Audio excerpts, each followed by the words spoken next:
አሰላሙ አለይኩም ወራህመቱላሂ ወበረካቱ። ውድ ቻናሌ ቤተሰቦች እንዴት ናችሁልኝ? እኔ ደህና ነኝ አልሐምዱሊላህ። ለኩል ሀል ሊሾ ስንት ወሰደብሽ ብላችሁ የጠየቃችሁኝ ልጆች ያላችሁ በውስጥ ላይ ማለት ነው። እና ዛሬ ሊሾ ስንት እንደወሰደብኝ ልነግራችሁ ነው የመጣሁት። ቪዲዮውን ላይክ በማድረግ ጀምሮ እንዲሁም አዲስ ሰብስክራይብ በማድረግ ቤተሰብ ሆኑ።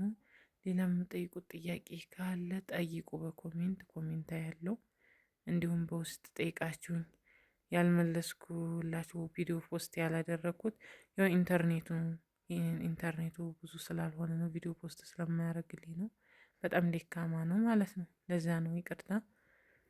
እና ወደ ሂሳብ ስሄድ 5 ክፍል ቤት ሊሾ ለማስደረግ የወሰደብኝ 7 ኩንታል ሲሚንቶ በ1500 ብር፣ 10500 ብር፣ ባለሙያ 7000 ብር፣ ውሃ ጠጪ ለ15 ቀን መጠጣት አለበት 3000 ብር። እንደገና ውሃ ደግሞ ሲበጠበጥ እንደዚህ ሲቦካ 3000 ብር።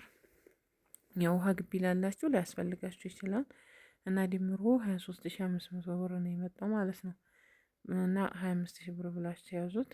በአሁኑ ሰዓት ይሄ ነው የሚወስደው ማለት ነው። ከጊዜ ጊዜ ይለያያል፣ ከወራት ወራት ይለያያል። ሲሚንቶ ራሱ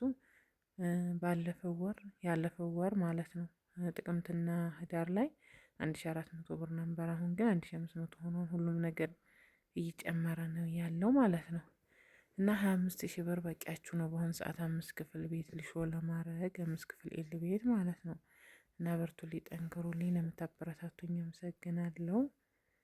ሰላም ሁኑልኝ። ጥያቄያቸውን በኮሜንት አስቀምጡ። ወዳችኋለሁ።